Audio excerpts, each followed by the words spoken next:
تمام تعریفیں اللہ تعالیٰ جل مجدہ الکریم کے لیے، درود و سلام نبی کرم نور مجسم شفیع معظم احمد مجتبیٰ جناب حضرت محمد مصطفیٰ صلی اللہ تعالیٰ علیہ وسلم کی ذات والا صفات کے لیے حمد و صلوات کے بعد، عزیز دوستو، بزرگوں اور بھائیوں، انسان کھائے پیے سوئے جاگے تو اس کے جسم کی ضروریات پوری ہوتی ہیں، لیکن جب وہ اللہ کا ذکر کرتا ہے، نماز پڑھتا ہے، دعا مانگتا ہے، استغفار پڑھتا ہے، درود و سلام کے گجرے پیش کرتا ہے، تو پھر اس کی روحانی ضروریات پوری ہوتی ہیں۔ آج جس زمانے میں ہم وقت گزار رہے ہیں، لوگوں کی جسمانی ضروریات پوری کرنے کے لیے، غذائی ضروریات پوری کرنے کے لیے بہت سارے بندوبست کیے جا رہے ہیں، لیکن جتنا لوگ اپنی ظاہری ضروریات میں خود کفیل ہوتے جا رہے ہیں، اتنا ہی زیادہ وہ روحانی طور پر کمزور ہوتے جا رہے ہیں۔ گھنٹوں بیٹھ کر گپ شپ کرنے والے لوگوں کے لیے تھوڑی دیر بھی ذکر الہی کرنا مشکل ہو جاتا ہے۔ لمبی چوڑی باتیں کرنے والے، لمبے چوڑے دلائل دینے والے لوگ اور سمجھدار لوگ اور سیانے لوگ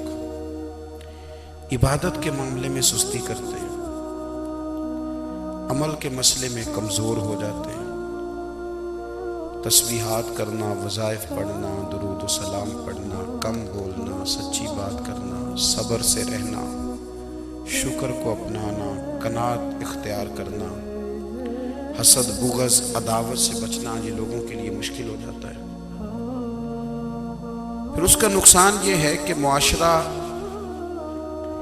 ایک عجیب سی بے سکونی اور بے قراری کا شکار ہے۔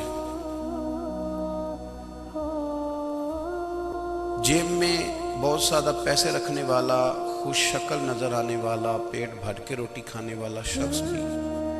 ڈھونڈتا پھرتا ہے کہ آخر میں پریشان ہوں کیوں۔ آپ انسانیت کی تاریخ پڑھیں گے تو آپ کو معلوم ہوگا کہ انسان نے کبھی پتھر کی پوجا کی، کبھی معاذ اللہ چاند سورج کی، درختوں کی،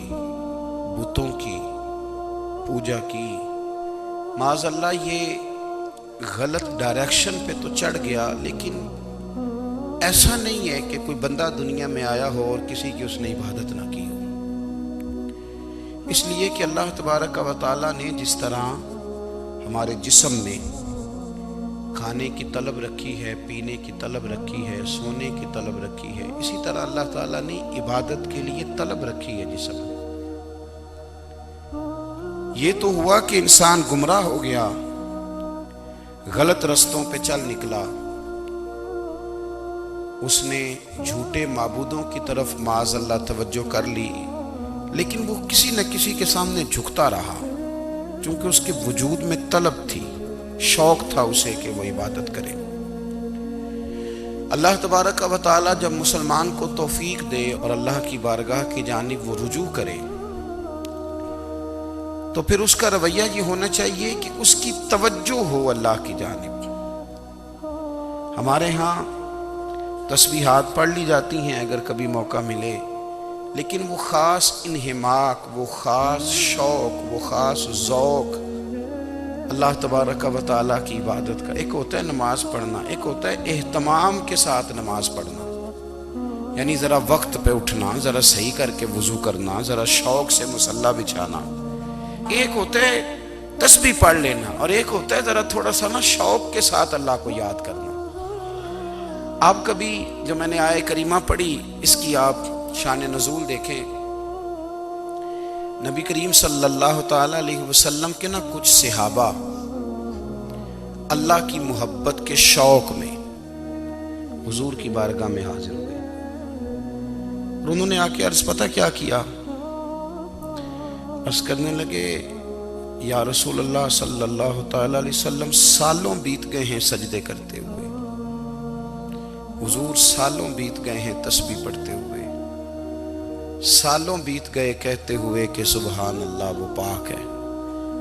ہمیں سالوں بیت گئے یہ کہتے ہوئے کہ اللہ اکبر وہی سب سے بڑا ہے،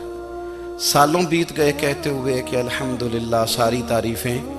اللہ کے لیے، سالوں بیت گئے اس کی تسبیح کرتے، تحلیل کرتے، تکبیر کہتے۔ حضور اب نہ ہمارا اپنے رب سے ملنے کو جی چاہتا ہے، کبھی اے حقیقت منتظر نظر آ نہ لباس مجاز میں، لاکھوں سجدے تڑپ رہے ہیں میری جبین نیاز میں۔ اور اقبال کہنے لگے کہ تیرے عشق کی انتہا چاہتا ہوں، تو میری سادگی دیکھ کیا چاہتا ہوں، میرا ذرا سا تو دل ہے مگر شوق اتنا، میں وہی لن ترانی سنا چاہتا ہوں۔ میرا بھی دل کرتا ہے کہ اللہ میں تجھے کہوں میں تجھے دیکھنا چاہتا ہوں جس طرح حضرت موسیٰ کلیم علیہ السلام نے کہا تھا، اور تو مجھے کہے کہ لن ترانی تو نہیں دیکھ سکتا، ذرا سا تو دل ہے مگر شوق اتنا، میں بھی وہی لن ترانی سنا چاہتا ہوں۔ پھر کہنے لگے بھری بزم میں راز کی بات کہہ دی، بڑا بے ادب ہوں سزا چاہتا ہوں۔ دیکھو سب لوگوں کے بیچ ہی میں نے یہ کہہ دیا۔ میرے عزیز صحابہ نا شوق میں، کتنے سارے لوگ ہیں آپ، کتنی ماشاءاللہ بڑی تعداد میں آپ آئے، ہم بھی کبھی اس شوق میں گئے ہیں کہ ہمارے رب کو دیکھنے کو دل چاہتا ہے، ہمارا جی چاہے وہ کبھی ہمیں ملے،